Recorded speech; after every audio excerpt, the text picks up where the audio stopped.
ये चीज़ें आवश्यक है। दो चीज़ें आपको बताइए, नशा और मोबाइल। मैं समझता हूँ आप लोग यहाँ 150 या 200 की तादाद में नहीं हो, मेरे सामने आप हज़ार हो। कैसे कैसे मैं बता सकता हूँ?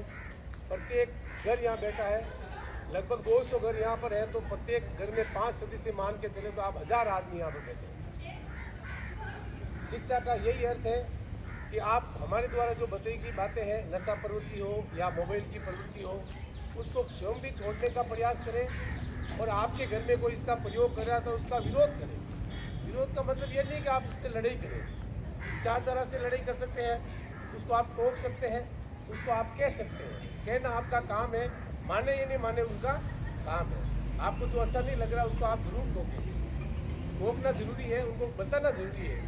तब तो आपका पढ़ने का कोई मतलब सामर्थ्य है, आपका पढ़ने का कोई औचित्य है। अन्यथा आप लोगों ने हमारे द्वारा बताई गई या अखबार के द्वारा पढ़ी गई अच्छी अच्छी बातें या माधवराम जी ने बताई, जगदीश ने बताई है और अन्य किसी आपके गुरुजनों ने बताई है, केवल अपने तक ही आपने सीमित रखा तो फिर हमारा कोई मतलब वो औचित्य नहीं है। तो आप लोग ये ध्यान रखें, आपके आसपास में, आपके वातावरण में, आपके घर परिवार में, आपके समाज में, जहाँ भी आपको लगे भी ये नशा वास्तव में नाश की जड़ है, तो मैं समझता हूँ वास्तव में आने वाली पीढ़ियाँ जब तक झांकेगी तब तक बहुत अपन पूरी तय कर चुके होंगे इस नशे की प्रवृत्ति में। तो घर में आप विरोध करें, विचारधारा की आप विरोध कर सकते हैं, अपने पिताजी का विरोध कर सकते हैं, अपने भाई का विरोध कर सकते हैं, आप अपने माँ का विरोध कर सकते हैं। विचारधारा में विरोध करना भी चाहिए, तब तो कोई मतलब औचित्य रहेगा।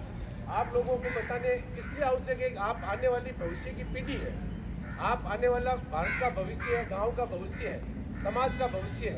क्योंकि जिन लोगों ने सीख लिया है, जो अब इतने भीट हो गए हैं या इतने नशे की आदत में लत हो गए हैं, अभ्यस्त हो गए हैं, उनको अगर हम कहेंगे तो भी कोई असर नहीं है। लेकिन आप लोगों में ये संदेश जरूरी है कि आने वाली आप जो पीढ़ी है, एक यहाँ बालिकाएँ हैं 70%, तो बालिकाएँ 2 घर को तारती हमेशा ये हम कहता है और सब पूरा मतलब ये परंपरा कह रही है, अपना पीर पक्ष और ससुराल पक्ष। तो जहाँ भी आपको लगे कि ये बुरी चीज़ है, नशा चीज़ है या मोबाइल है, मोबाइल पूरा आपके मतलब आने वाली पीढ़ियों को नुकसान पहुँचाएगा या अच्छी तरह से जानते हैं, लेकिन अपने जीवन में भी उसको उतारना है और आगे दूसरों को भी संदेश देना है। तो ये बातें जो ये केवल एक समाज के द्वारा ये निर्णय नहीं है, उस गांव के सिंहमंडी गांव के रहने वाले प्रत्येक जाति विशेष के लोगों का एक संगठन बनाया, उन्होंने इस प्रकार की पाबंदी लगाई है। हो सकता है अपने गांव में भी कभी बन जाए, जब बुद्धिजीवियों की सूझ होगी तब हो सकता है।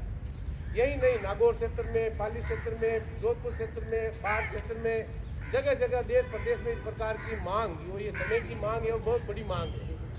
अगर हम चाहते हैं वास्तव में सभ्यता है, समाज संस्कारित बने, शिक्षित बने, तो ये सबसे बड़ी मांग है कि हमें इन बुरी लतों से, बुरी अभ्यस्तों को छोड़ना पड़ेगा। ठीक है, हमें अपेक्षा है कि आप लोग हमारी बातें, बताई हुई बातों को आप तक ही सीमित नहीं रखेंगे और अपने घर और परिवार में इसका जरूर विरोध करेंगे। वैचारिक विरोध होना भी चाहिए, तब तो आपका पढ़े लिखा होने का कोई मतलब रहेगा।